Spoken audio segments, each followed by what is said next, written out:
Okay, तो genetics पढ़ ली पर DNA, chromatin, chromosome and chromatid में कंफ्यूज हो और इनमें डिफरेंस क्या है ये सोच रहे हो?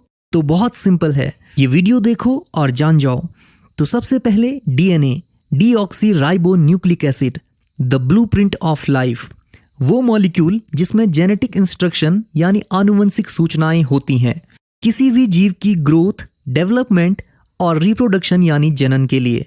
तो डीएनए का शेप ऐसे डबल हेलिक्स होता है और ये बहुत सारी छोटी छोटी यूनिट्स से मिलकर बना होता है जिनको न्यूक्लियोटाइड्स कहते हैं। तो ये है डीएनए। Now chromatin. तो डीएनए न्यूक्लियस में ऐसे नहीं पड़ा होता जैसे इस डायग्राम में दिख रहा है, क्योंकि डीएनए की लेंथ एक सिंगल ह्यूमन सेल में होती है लगभग 2 मीटर। अब इतने लंबे थ्रेड को इतने छोटे माइक्रोस्कोपिक न्यूक्लियस में फिट होना है तो वो ऐसे बिखरा या उलझा हुआ नहीं रह सकता, इसलिए डीएनए थ्रेड की एक अच्छी पैकिंग होनी चाहिए।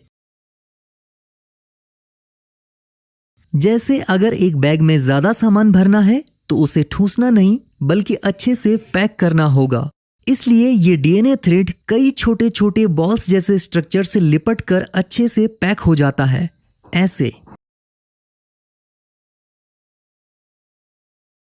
और ये बॉल्स क्या हैं? ये हैं हिस्टोन ऑक्टामर, यानी इस एक बॉल में 8 हिस्टोन मॉलिक्यूल होते हैं, जिसमें 2 मॉलिक्यूल होते हैं H2A हिस्टोन के, 2 मॉलिक्यूल H2B हिस्टोन के, 2 molecule H3 and 2 molecule H4 histone के।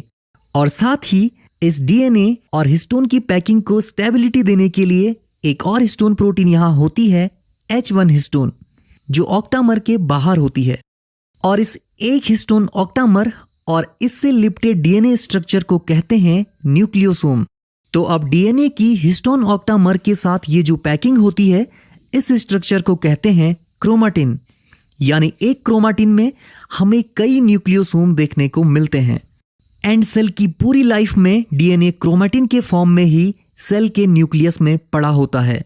एंड क्रोमाटिन ही वो फॉर्म है जिसमें डीएनए रेप्लिकेशन एंड ट्रांसक्रिप्शन जैसी प्रोसेस को करता है। एंड सेल को जब डिवाइड होना होता है तभी क्रोमाटिन से क्रोमोसोम बनता है। तो नाउ हम समझेंगे क्रोमोसोम। तो अभी हमने समझा कि डीएनए सेल में पैक होने के लिए क्रोमेटिन के फॉर्म में आ जाता है और इसे डीएनए की लेवल 1 पैकिंग कह सकते हैं, क्योंकि फाइनल पैकिंग अभी बाकी है।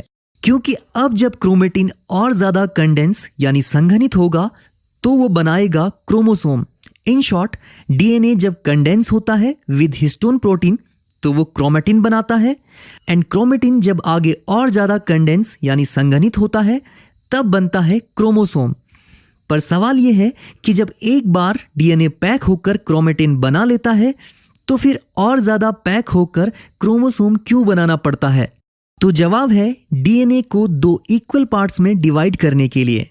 क्योंकि अगर डीएनए न्यूक्लियस में ऐसे पड़ा हो तो उसे 2 बराबर भागों में बांटना बहुत मुश्किल है, पर अगर ऐसे पड़ा हो तो बहुत आसान।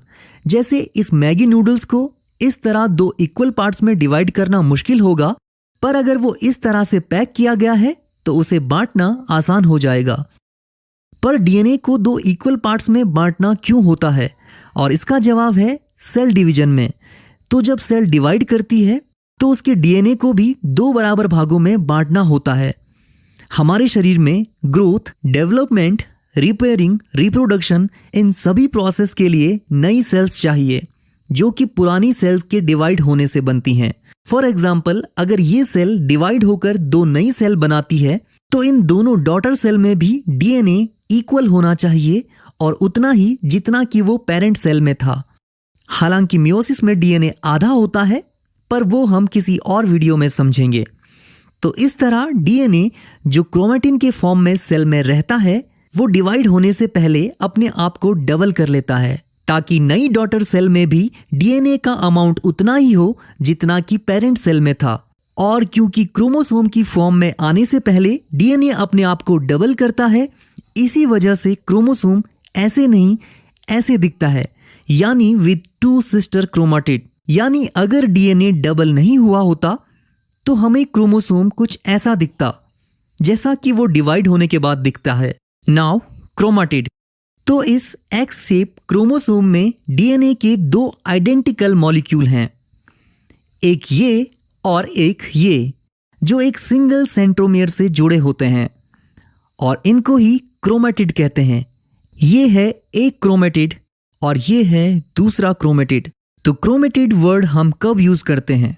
जब डीएनए अपने आप को डबल कर लेता है और उसके बाद एक्स शेप क्रोमोसोम बनाता है, जिसमें हमें 2 क्रोमेटिड दिखते हैं।